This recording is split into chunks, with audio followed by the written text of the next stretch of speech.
नमस्कार, ये NP news देख रहे हैं आप। मैं हूं मोहित चौधरी और आप सभी का स्वागत है। आप लोग उत्तराखंड में रुक करते हैं खबरों का।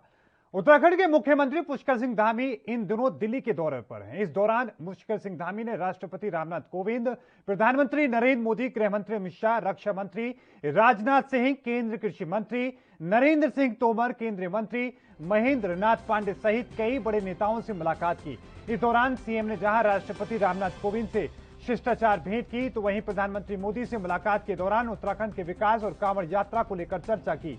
इसके बाद मुख्यमंत्री ने गृह मंत्री अमित शाह से मुलाकात की और गृह मंत्री से उत्तराखंड के लिए 2 एयर एम्बुलेंस सहित कई और मुद्दों को लेकर मांग की। रक्षा मंत्री राजनाथ सिंह ने मुख्यमंत्री से मुलाकात की और उसके बाद मुख्यमंत्री ने उनके जन्मदिन पर उनको बधाई दी। तो वहीं केंद्रीय मंत्री महेंद्र नाथ पांडे से मुलाकात में उत्तराखंड में हेलीपैड बनाए जाने का आग्रह किया। कृषि मंत्री नरेंद्र सिंह तोमर से किसानों की आय बढ़ाने के लिए उठाए जा रहे सरकार के द्वारा कदमों की जानकारी दी।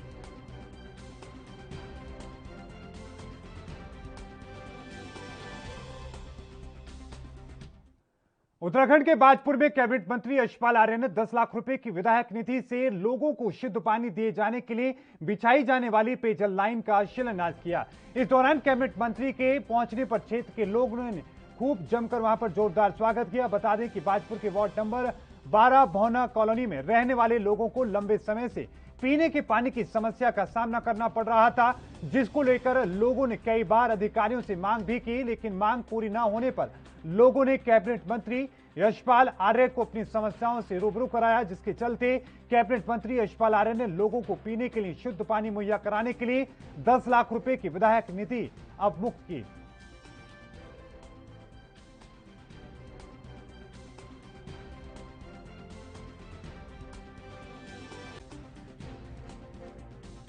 क्षेत्र में जल जीवन मिशन के अंतर्गत हम काम नहीं कर पा रहे हैं। ये जो आज पेयजल योजना की शुरुआत होगी, आज हमने शिलान्यास किया है। ये हमने एमएलए फंड में पैसा दिया है, विधायक निधि से पैसा दिया है और निश्चित रूप से निश्चित अवधि पर इसमें ये कार्य पूर्ण होगा। भौना इस्लाम में पानी की बहुत बड़ी किल्लत थी और हमारी माँ बहनों को पानी से जूझना पड़ता था, दूर दराज से पानी लाते थे। तो वहीं उत्तराखंड में कांग्रेस के प्रदेश अध्यक्ष प्रीतम सिंह की अगुवाई में कांग्रेस ने बढ़ती महंगाई, बेरोजगारी, किसानों की समस्या, कुंभ घोटाले और तमाम मुद्दों को लेकर सीएम आवास कूच किया, जहां पुलिस ने बैरिकेडिंग लगाकर उन्हें सीएम आवास से पहले ही रोक लिया। हजारों की संख्या में मौजूद कांग्रेसियों ने सरकार के खिलाफ जमकर नारेबाजी की। इस मौके पर मुख्यमंत्री आवास कूच कर रहे कांग्रेसियों के साथ पुलिस की धक्का मुक्की भी देखने को मिली। आपको बता दें कि आवास कूच के दौरान कांग्रेसियों के तमाम बड़े नेता वहां पर मौजूद रहे और कार्यकर्ताओं के साथ वहां पर लगातार नारेबाजी की गई। कांग्रेस का कहना है कि जिन मुद्दों को लेकर कांग्रेस ने आज सीएम आवास का कूच किया है, इन्हीं मुद्दों को लेकर 2022 के आगामी विधानसभा चुनाव में कांग्रेस जनता के बीच जाएगी। इन तमाम मुद्दों को लेकर ही हमारे संवाददाता रोहित विक्रम सिंह ने प्रीतम सिंह से बातचीत की। क्या कुछ प्रीतम सिंह ने कहा, आइए सुनते हैं।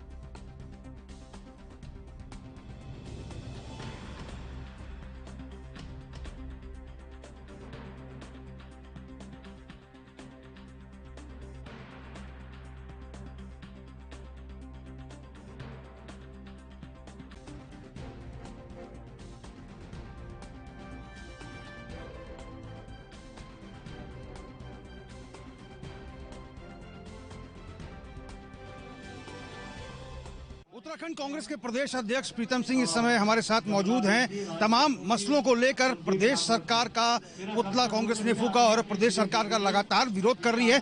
किन मुद्दों को लेकर कांग्रेस चुनाव में जाएगी और आज किन मुद्दों को लेकर सरकार का विरोध हुआ है, इन्हीं तमाम मसलों पर हम कांग्रेस के प्रदेश अध्यक्ष प्रीतम सिंह जी से बात करेंगे। सर, किन मसलों को लेकर आप लगातार प्रदेश सरकार को 2022 में घेरेंगे और आज का विषय क्या रहा? देखिए, 2017 के विधानसभा चुनाव में सत्ता में बैठे हुए लोगों ने उत्तराखंड के लोगों से बड़े बड़े वादे किए थे, लेकिन उनमें से एक भी वादा पूरा नहीं हुआ है। और आज कांग्रेस मुख्यमंत्री आवास कूच करने जा रही है। विषय आपके सामने है, बढ़ती हुई महंगाई, बेरोजगारी, महिला सुरक्षा, कोरोना में हरिद्वार में जो टेस्टिंग हुई उसका भ्रष्टाचार, बदहाल किसानों की अवस्था और तीर्थ पुरोहित आज संघर्षरत है। इन तमाम विषयों को लेकर के हम मुख्यमंत्री आवास कूच करने का काम कर रहे हैं और सोती हुई सरकार को जगाने का हमारा प्रयास। अध्यक्ष जी, तमाम लंबित मसले हैं, चाहे वो गैर शहर कमिश्नरी की बात हो या फिर देवस्थानम बोर्ड, उसको भी लंबित फिलहाल रखा हुआ है। आपको लगता है कि तीसरे मुख्यमंत्री हैं 5 साल के भीतर इनका समाधान या निपटारा हो पाएगा? क्योंकि तीर्थ पुरोहित जो है अब तो सरकार को शराब तक देने लगे हैं। देखिए, आपने कहा कि देवस्थानम श्राइन बोर्ड जो है वो लंबित नहीं है, वो विधेयक पारित हो चुका है। मसला लंबित है, इस पे निर्णय का मसला कहाँ है लंबित है? जो विधेयक सदन में आ गया है, सदन से पारित हो गया है, जिसको एग्जीक्यूट कर दिया गया है, उसको आप कह रहे हैं कि लंबित है। पुनर्विचार को लेकर कौन पुनर्विचार? कैसा पुनर्विचार? सरकार कदम आगे बढ़ाए, उसको निरस्त करने का काम करे। अब आप लोग भी ऐसी बात पूछते हैं कि विधेयक जो है पारित हो गया, लागू हो गया, और आप कह रहे हैं कि अभी भी लंबित है। पुनर्विचार को लेकर सरकार ने कहा कि इसको हम पुनर्विचार करेंगे। कौन सी सरकार? किस सरकार ने विधेयक लाया सदन में? वो भी तो भाजपा की सरकार थी। क्या यहाँ 3-3 मुख्यमंत्री बदलेंगे तो अलग अलग सरकारें होंगी? कार्यकाल तो एक ही गिना जाएगा। जो दूसरे मुख्यमंत्री रहे तीरथ सिंह रावत ने, उन्होंने फिलहाल पेंडिंग रखा कि हम पुनर्विचार करेंगे इन मसलों को। देखिए, कहने से, बयान देने से विषय पेंडिंग नहीं होता है। जब विधेयक पारित हो गया विधानसभा से, उसको आपने एग्जीक्यूशन में ला दिया है, तो फिर आप ये कह रहे हैं कि हम इसमें अधर्म है। कहाँ से अधर्म है? ये लागू हो चुका है और कांग्रेस ने तीर्थ पुरोहितों से, हकूकदारियों से, स्थानीय लोगों से वादा किया है 2022 में हम सरकार में आ रहे हैं, हम इसको निरस्त करने का काम। गैरसैंण कमिश्नरी पे क्या आपका स्टैंड है? गैरसैंण कमिश्नरी भैया जुमलेबाजों की सरकार है। एक दिल्ली में बैठा हुआ है, बाकी रह से यहाँ पे बैठे। ये कैसी कमिश्नरी है? जिस कमिश्नरी में कमिश्नर तो बैठेगा लेकिन डीएम नहीं होगा, वहाँ एसएसपी या एसपी नहीं होगा, तो कैसी कमिश्नरी है? ये तो आनन फानन में लिया गया निर्णय है। और आज आप ही ने कहा, आज बड़ी इत्तेफाक की बात है कि भाजपा की सरकार है, भाजपा की ही सरकार निर्णय लेती है, और जब मुख्यमंत्री बदले जाते हैं तो मुख्यमंत्री कहते हैं कि ये निर्णय हमने जो है स्थगित रखें। अब आप अंदाजा लगा सकते हैं किस तरीके से सरकार काम कर रही है। उत्तराखंड के लोग भाजपा के चाल, चरित्र, चेहरे को पहचान चुके हैं। वो 2022 का इंतजार कर रहे हैं। बात करने के लिए शुक्रिया, धन्यवाद। तो हमने बात की उत्तराखंड कांग्रेस के प्रदेश अध्यक्ष प्रीतम सिंह से, और प्रीतम सिंह ने स्पष्ट रूप से अपना विजन साफ कर दिया है कि सरकार किन किन मुद्दों को लेकर 2022 के विधानसभा चुनाव में जाने वाली है। और आज जो विरोध प्रदर्शन और जो सीएम आवास का कूच का कार्यक्रम रहा है, उससे भी स्पष्ट हो गया है कि कांग्रेस अब लगातार चुनावी मोड में आ चुकी है। कैमरा पर्सन रमन जायसवाल के साथ में रोहित विक्रम सिंह, एनबी न्यूज, देहरादून।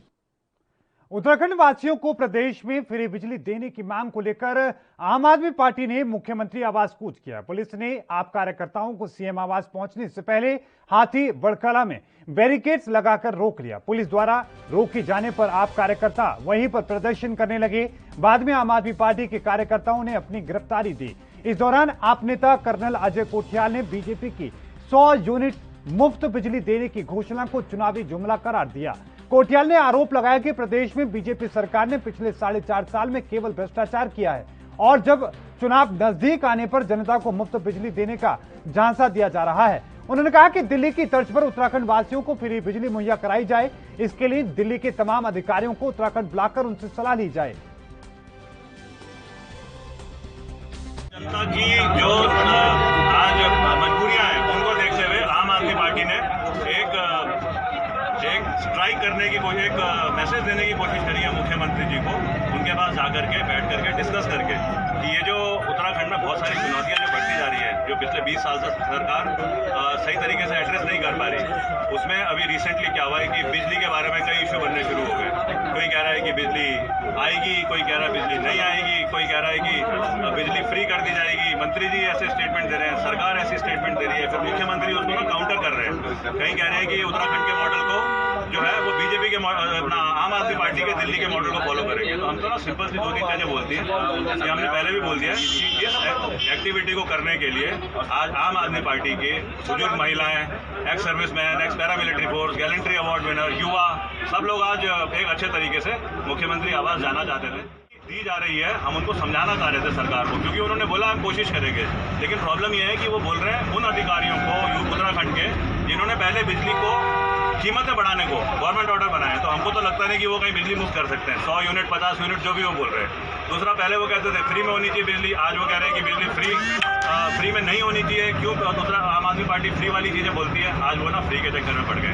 आम आदमी पार्टी के जो पॉलिसीज़ है उनको देख करके हम ये बोलना चाहते हैं, अगर आप आम आदमी पार्टी की पॉलिसीज़ को फॉलो करना चाहते हैं, आपकी वाकई में नींद खुल गई है कि उत्तराखंड अच्छा होना चाहिए, नवनिर्माण तरीके से होना चाहिए, तो हम आम आदमी पार्टी के सबसे अच्छे एक्सपर्ट्स को लेकर आएंगे आपकी, और उत्तराखंड का निर्माण होगा, आपको भी अच्छी वाहवाही मिलेगी। लेकिन थोड़ा ये ध्यान रखने की जरूरत है।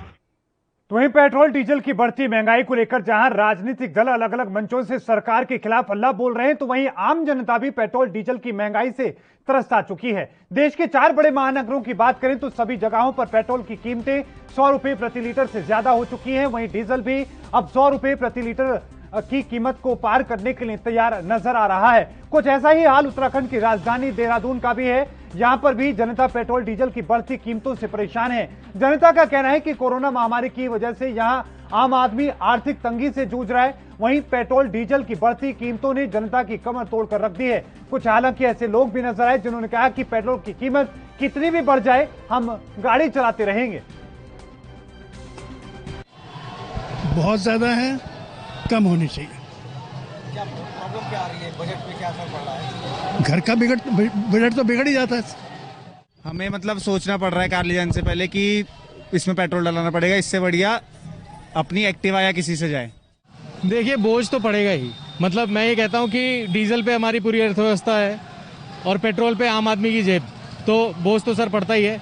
अब जो चलाने वाले हैं वो कम चला रहे हैं, अब जिसको काम है उसको तो काम करना ही पड़ेगा। अब जो बेचारा सब्जी लेके आएगा वो सब्जी के मतलब कहीं ना कहीं से जो पैसा है वो तो हम ही लोगों की जेब से आएगा। अब लोगों ने शेर पाल रखा है तो पालिए, फिर अब हम क्या कर सकते हैं। गंभीर समस्या है बहुत ज़्यादा। प्राइवेट करने वाले नौकरी कैसे जीवन यापन करेंगे साहब? छोटे छोटे बच्चे हैं, पढ़ाई लिखाई सब है। डीजल पेट्रोल के दाम इतने बुरे हाल हैं कि साहब जीना बहुत मुश्किल हो गया है। सर विकल्प क्या है सर? जो सरकार आती है वो अपने हिसाब से चलाती है, कोई विकल्प नहीं साहब। जब तक नेता नहीं सुधरेंगे जनता कुछ नहीं कर सकती। तो वहीं काशीपुर रोडवेज बस स्टैंड के रामनगर रोडवेज बस स्टैंड में विलय होने के शासन आदेश पर सियासत ने जोर पकड़ लिया है। इस मुद्दे पर विपक्ष अपना लगातार विरोध जता रहा है। तो वहीं बीजेपी के विधायक हरभजन सिंह चीमा ने भी रोडवेज के मुद्दे को लेकर कड़ा विरोध जताते हुए अपनी ही सरकार को कटघरे में खड़ा कर दिया है। आपको बता दें कि वर्षों से स्थापित काशीपुर रोडवेज को रामनगर रोडवेज में विलय किए जाने पर उनके शासनादेश पर जनता जहां कड़ा विरोध देखने को मिल रहा है, तो वहीं स्थानीय कांग्रेस नेताओं ने इसको लेकर मोर्चा खोला हुआ है।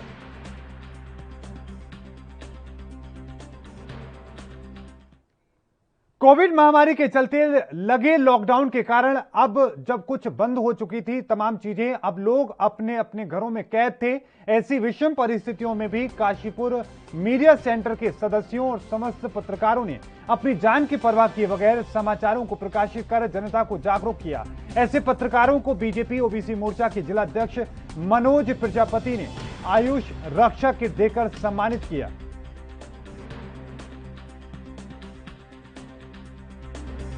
भारतीय जनता पार्टी का सेवा ही संगठन के अंतर्गत भारतीय जनता पार्टी समाज के लिए लगातार काम करती है और भारतीय जनता पार्टी का एक मोर्चा है ओबीसी मोर्चा, जो ओबीसी समाज के क्षेत्र में काम करता है। ओबीसी समाज के हमारे जो मोर्चे के जिला अध्यक्ष है वो मनोज प्रजापति जी हैं और हमारे काशीपुर के नगर अध्यक्ष हमारे अशोक सैनी जी। उनके कल्पना उनकी ये थी कि हम मीडिया के लोगों ने इतना अच्छा कोरोना काल में काम किया है, मीडिया के लोगों ने अपनी जान की परवाह किए बिना पूरे समाज की अच्छाई और बुराई को जो लोगों तक पहुंचाया है। तो मनोज प्रजापति जी और अशोक सैनी जी के द्वारा आज मीडिया सेंटर में मीडिया कर्मियों का सम्मान समारोह किया गया। मैं उन दोनों को बधाई देता हूं और मीडिया कर्मियों को भी बधाई शुभकामनाएं देता हूं कि उन्होंने ऐसे कोरोना काल में विषम परिस्थितियों में जो काम किया है वो वाकई में सम्मानित होने के योग्य है। और आज भारतीय जनता पार्टी ओबीसी मोर्चा के द्वारा उन्हें सम्मानित किया है। इसके लिए सभी मीडिया कर्मियों को और ओबीसी मोर्चा के पदाधिकारियों को सबको बहुत बहुत शुभकामनाएं और बधाई। जनता पार्टी ओबीसी मोर्चा व भारतीय जनता पार्टी के पदाधिकारियों द्वारा काशीपुर मीडिया सेंटर को कोरोना काल में दी गई उनकी सेवाओं के लिए आज सम्मानित किया गया और ये बड़ा हर्ष का विषय है। सितारगंज में ध्यानपुर गांव के ग्रामीणों ने उपजिलाधिकारी को ज्ञापन सौंपा और ग्राम प्रधान के शैक्षणिक प्रमाण पत्र की जांच कराने की मांग की। उन्होंने उपजिलाधिकारी को दिए ज्ञापन में कहा कि ग्राम प्रधान एक योग्य व्यक्ति नहीं है। उन्होंने ग्राम प्रधान पर ग्राम सभा के लोगों के साथ अभद्रता का भी आरोप लगाया और कहा कि अगर कोई भी ग्रामीण अपनी किसी समस्याओं को लेकर जब ग्राम प्रधान से मुलाकात करता है तो ग्राम प्रधान ग्राम सभा की ग्राम समस्याओं को गंभीरता से न सुनकर उनकी समस्याओं की अनदेखी कर देता है। साथ ही ग्रामीणों ने अपने ज्ञापन में कहा कि ग्राम प्रधान की शैक्षणिक योग्यता बहुत ही कम होने के कारण वो ग्राम प्रधान बने रहने के योग्य नहीं है। जो समर सिंह है हमारे ग्राम प्रधान नियुक्त किए गए हैं, वह अनपढ़ हैं और पढ़े लिखे नहीं हैं। जो इंसान खुद अनपढ़ है, अशिक्षित है, वह गांव का विकास नहीं कर सकता। इस विषय में आज हम एसडीएम साहब के पास ज्ञापन देने के लिए आए हैं कि इनकी जांच की जाए। उसमें काफ़ी लोगों ने साइन भी किए हैं ज्ञापन में, और जो भी इसके घर में ज़्यादा मोहर लगाने के लिए ये अपना अभद्रता का परिचय देता है। और ये अगर हमारी यहाँ मांग पूरी नहीं होती है तो हम जिला स्तर तक जाए। फेटीज कपसाड़ वेलफेयर एसोसिएशन की अध्यक्ष डॉक्टर पूजा गौड़ ने ब्लॉक चक्राता के खिलाफ त्यूनी तहसील में धरना प्रदर्शन कर प्रधानमंत्री नरेंद्र मोदी और मुख्य सचिव को ज्ञापन भेजा। ज्ञापन में उन्होंने कहा कि हाल ही में उन्होंने चक्राता और कालसी ब्लॉक के प्रधानमंत्री आवास योजना की जांच की मांग मुख्य विकास अधिकारी देहरादून से की थी। उनके निर्देश पर एवीडीओ चक्राता राजेंद्र जोशी ग्राम पंचायत अटाल सेंध की पंचायत जांच करने 11 जून को पहुंचे। आरोप है कि अधिकारियों ने जांच को निष्प्रभाव बनाने के लिए सैकड़ों लोगों की भीड़ इकट्ठी की गई। लोगों ने भी इस दौरान अपना विरोध दर्ज कराया। जी, जैसा कि पहले भी मैंने 15 अप्रैल को सीडीओ को लेटर लिखा, उसके बाद मैंने 14 जून को मैंने डीएम ऑफिस में जाके डीएम ऑफिस को यहाँ तहसील त्यूनी के माध्यम से ज्ञापन सौंपा। आज तक अभी तक कुछ उसका कार्यवाही नहीं हुआ और मुझे 6 जुलाई को ब्लॉक से कॉल आता है बीडीओ का कि वो जांच करने के लिए आ रही है। जब ये जो जांच की लिस्ट है वो बीडीओ ने ही बनाई है, फिर से वही चीज़ें वापस भ्रष्टाचार शुरू हो रहा है। इतनी बार बोलने के बाद भी उन लोगों को ये नहीं है कि हम डिस्ट्रिक्ट लेवल से कोई जाँच की कमेटी बिठाएं और एक दिन के अंदर सूची बनाने के लिए उनको वो बोली कि मुझे एक दिन के अंदर सूची बना के देना है, इसलिए मैं जांच पे आ रही हूँ। तो आप सोच सकते हैं कि एक दिन के अंदर पूरे चक्राता ब्लॉक मतलब 600 650 मकान की सूची बना के दे रहे हैं, तो वो किस तरह से वो सूची होगी और किस उसमें अपात्र अपात्र की किस तरह से उन लोगों ने लिस्ट बनाएंगे। आप ये जो जितनी भी सरकार की योजनाएं हैं वो आती तो हैं बुलेट ट्रेन की तरह, लेकिन जैसे ही ब्लॉक में आती हैं उनको रेड सिग्नल लग जाता है। सारी जो योजनाएं हैं वहीं पे स्टॉप हो जाती है और वहाँ से करप्शन का नया दौर शुरू हो जाता है। प्रधान अपना उनका फिक्स कमीशन होने के बाद भी वो जब ब्लॉक की जो बीडीओ है वो 7 जुलाई को जब आती है अटाल में जांच के लिए, तो जिस आप देखेंगे मीडिया में जो बाइट फ्लोट हो रही थी, जिस प्रधान के ऊपर आरोप है कि वो पैसे मांगते हुए लोगों से दिख रहे हैं, उनके साथ वो जांच के लिए जा रही है। आप सोच सकते हैं ये कितनी शर्मनाक विषय है हमारे ब्लॉक के लिए। जी, मेरा नाम अन्नू गौड़ है, हम फेड़िज गांव से है। हमारा जो मेन है वो मनरेगा का है। मनरेगा में बहुत ज़्यादा भ्रष्टाचार हो रहा है, जिसका जीता जागता उदाहरण मैं अपने घर का बता रही हूँ कि मेरे घर में सुरक्षा दीवार हुई थी, उसका 1 भी रुपये हमारे को नहीं मिला, लेकिन उसमें खा रखा है प्रधान ने, पता नहीं किस ने आगे बोलते हमेशा। हमने 10 बार प्रधान को भी पूछा कि हमारे उसका दीवार का पैसा क्या हुआ, कि आ जाएगा। अभी तक कुछ नहीं आया, लेकिन अभी हमें पता चला कि उसका पैसा ऑलरेडी खा चुके हैं सब लोग। मैं चक्राता ब्लॉक के यूथ से यही उम्मीद करूँगी, यही कहना चाहूँगी कि आप सामने आए, भ्रष्टाचार करो। मैं शादी होके आई है तब से सुन रही है कि आपका मकान का हो रहा है। आज मैं 60 साल की हो गई, अभी तक मेरे को ना तो मकान का हुआ, ना तो किसी चीज़ का, ना तो लैट्रिन है, ना तो बाथरूम है, ना तो मकान है, कुछ नहीं है। अरे 60 साल की होने वाली में मेरा कुछ नहीं हुआ, ना मकान का कुछ नहीं, ना लैट्रिन है, ना बाथरूम है। अरे मजदूरी करते हैं तब कमा रहे हैं, फिर रोटी खाए कि कपड़ा। केंद्र और राज्य सरकार की किसानों के लिए चलाई जा रही योजनाओं के तहत अल्मोड़ा में हजारों किसानों को 80% अनुदान कृषि यंत्रों को दिया जा रहा है, जो किसानों के लिए लाभप्रद साबित हो रहे हैं। जिला कृषि अधिकारी प्रियंका सिंह ने बताया कि सरकार द्वारा किसानों के लिए कई योजनाएं चलाई जा रही है, जिसमें 80% अनुदान दिया जा रहा है। जिले में किसानों को पावर ट्रेलर समेत कई उपकरण किसानों को अनुदान के साथ दिए जा रहे हैं, जिससे किसानों की कृषि करने में रुचि बढ़ रही है और वो बढ़ चढ़कर भागीदारी ले रहे हैं।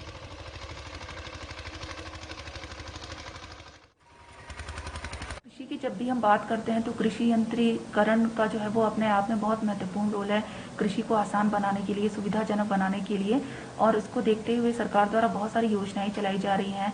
आपकी SMM योजना है, सबमिशन ऑन एग्रीकल्चर मैकेनाइजेशन, कृषि यंत्रीकरण की, जिसके अंतर्गत किसानों को जो है वो 80% अनुदान पे किसानों को कृषि यंत्र उपलब्ध कराए जा रहे हैं। वो जो है तो वहीं हरिद्वार में जिलाधिकारी सी रविशंकर ने उड़न खटोला को DNV द्वारा माई केयर सर्टिफिकेशन दिए जाने के कार्यक्रम का शुभारंभ चंडी देवी रोपवे परिसर में दीप प्रज्वलित कर दिया। जिलाधिकारियों को लोगों ने वहां पर बताया कि कोविड-19 को देखते हुए कंपनी ने DNV नीदरलैंड से कोविड का रिस्क असेसमेंट कराया था, जिसमें कोविड-19 के सारे प्रोटोकॉल का निरीक्षण करने के बाद माई केयर सर्टिफिकेट दिया है। उन्होंने बताया कि चंडी देवी उड़न खटोला परिसर में कोविड-19 के सभी नियमों का सख्ती से पालन कराया जाता है। उन्होंने कहा कि उड़न खटोला रोपवे स्वास्थ्य, स्वच्छता और सुरक्षित पर्यावरण के लिए प्रतिबद्ध है। इस मौके पर जिलाधिकारी ने पर्यावरण की बेहतरी के लिए चंडी देवी परिसर में नीम के पेड़ का रोपण भी किया।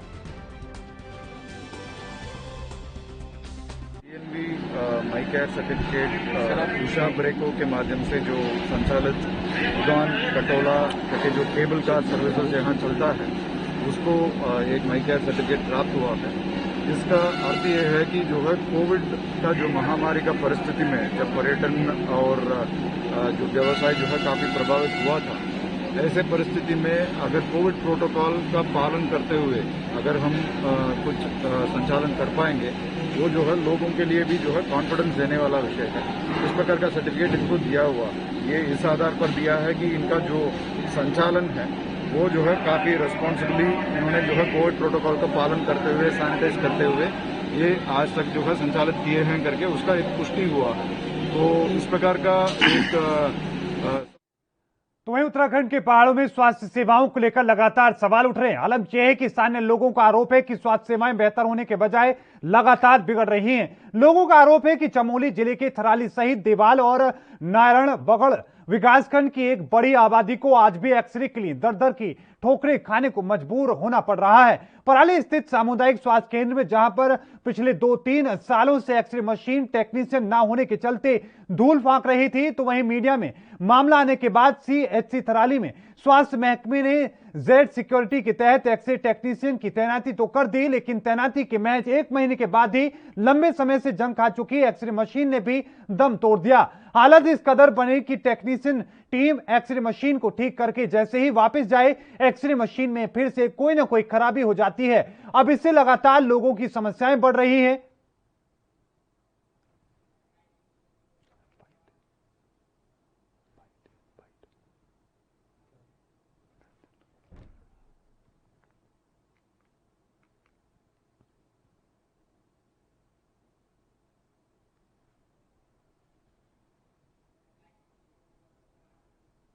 तो वहीं उत्तराखंड के हरिद्वार में हर की पैड़ी पर लगातार हुड़दंग और मादक पदार्थों की सेवन की खबरें मिल रही हैं। पुलिस लगातार ऐसे लोगों को हिरासत में ले रही है और कानूनी कार्रवाई भी कर रही है। पुलिस लगातार तमाम लोगों से हर की पैड़ी की मर्यादा बनाए रखने की अपील कर रही है, लेकिन अभी भी लोग हर की पैड़ी पर हंगामा करते नजर आते हैं, जिन्हें पुलिस हिरासत में लेकर कार्रवाई कर रही है। उत्तराखंड के पुलिस महानिदेशक और हरिद्वार के वरिष्ठ पुलिस अधीक्षक से उनके निर्देशन में चलाए जा रहे अभियान के दौरान पुलिस अधीक्षक और क्षेत्र अधिकारी के पर्यवेक्षण में प्रभारी निरीक्षक कोतवाली राजेश शाह के नेतृत्व में हर की पैड़ी क्षेत्र में हुड़दंग कर रहे करीब 13 लोगों को गिरफ्तार किया गया है, जिन्हें कोर्ट में पेश किया गया। और साथ में पुलिस ने एक बार फिर से सभी लोगों से अपील की है कि हर की पैड़ी पर मर्यादा को उनका पालन करें, वहां पर इस तरह की हुड़दंग ना मचाएं।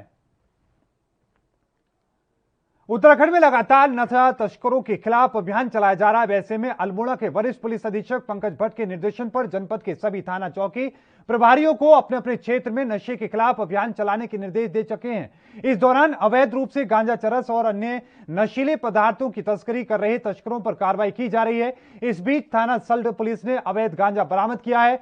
एसआई गिरीश चंद पंत ने चेकिंग के दौरान पेंसिल सल्ट के पास मारुति सुजुकी को रोका और उसकी तलाशी ली तो 50,000 से ज्यादा की कीमत का गांजा बरामद किया गया। इस दौरान 4 आरोपियों को गिरफ्तार किया गया। आपको बता दें कि एसओ सल्ट धीरेन्द्र पंत ने बताया कि आरोपियों के कब्जे से करीब 10 किलो से ज्यादा गांजा बरामद किया गया, जिसकी कीमत 51,000 से ज्यादा बताई जा रही है। पुलिस ने दावा किया कि आरोपी दिल्ली के रहने वाले हैं और खुद के पीने के लिए ये गांजा दिल्ली लेकर जा रहे थे। काशीपुर में प्रॉपर्टी खरीदने के नाम पर हुई 30 लाख रुपए की ठगी के हैरतगेज मामले का आज पुलिस ने खुलासा करते हुए एक आरोपी को गिरफ्तार किया। सीओ कार्यालय में लाखों की धोखाधड़ी का प्रकरण का खुलासा करते हुए क्षेत्र अधिकारी अक्षय प्रहलाद कोंठे ने बताया कि मामले में अभी तक एक अन्य फरार है, जिसे जल्द ही गिरफ्तार किया जाएगा।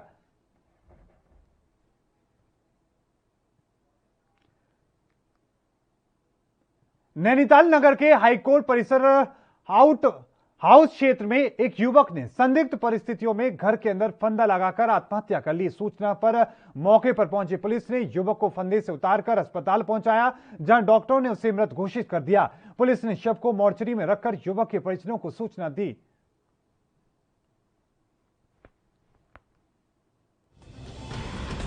ये कोई प्रकाश चंद्र जोशी हाईकोर्ट में कर्मचारी हैं। ये अपने सरकारी आवास में लटके हुए मिले किसी चुन्नी के सहारे, और उसके बाद हमने पंचायतनामा की कार्रवाई की है। उसके बाद जो मेडिकल रिपोर्ट आएंगी, जांच के बाद ही पता लगेगा। हरिद्वार की धनौरी में उस वक्त हड़कंप मच गया जब सिंचाई विभाग द्वारा बनाए गए नए पुल के नीचे पुरानी गंग नहर में मगरमच्छ के बच्चे दिखाई दिए। इसके बाद ग्रामीणों ने सूचना वन विभाग को दी और उसके बाद पुलिस मौके पर पहुंची। सूचना मिलते ही वन विभाग की टीम मौके पर पहुंची और ग्रामीणों को दूर रहने के लिए कहा गया। इसके बाद मादा मगरमच्छ का होने का अंदेशा भी था, जिस कारण वन विभाग की टीम ने रेस्क्यू ऑपरेशन चलाकर बच्चों को चिड़ियाघर भेज दिया है। ये पुरानी गंग नहर में कुछ मगरमच्छ के बच्चे मिले हैं। इसके बारे में ये मगरमच्छ के बच्चे यहाँ हुए हैं तो इसका मतलब ये है कि आप इन्हें कहाँ छोड़ोगे, कहाँ लेके जाओगे, इसके बारे में जानकारी दी। देखिए, हमने जो हमारा चिड़ियापुर में वन्य जीव पुनर्वास केंद्र है, वहाँ पर हमारे एक्सपर्ट्स की टीम है, डॉक्टर साहब हैं वहाँ पर, तो इन्हें उनकी सुरक्षा में लेके जाया जा रहा है और जो भी उनके द्वारा मतलब आगे की प्रोसीडिंग्स होगी वो नियमानुसार जो भी कार्यवाही होती है उनके द्वारा की जाएगी। अच्छा, इसके बारे में और कोई जानकारी इनकी, ये जो जैसे कि इनके बच्चे उठाए गए हैं तो कोई जो नर मादा है, ये तो कोई हमला नहीं करने की कोई सही हिसाब में? देखिए, इसके रेस्क्यू के लिए हमने और इस बुलेटिन में अभी के लिए इतना ही। लगातार खबरों के लिए देखते रहें ANP न्यूज। मुझे दीजिए इजाजत, धन्यवाद।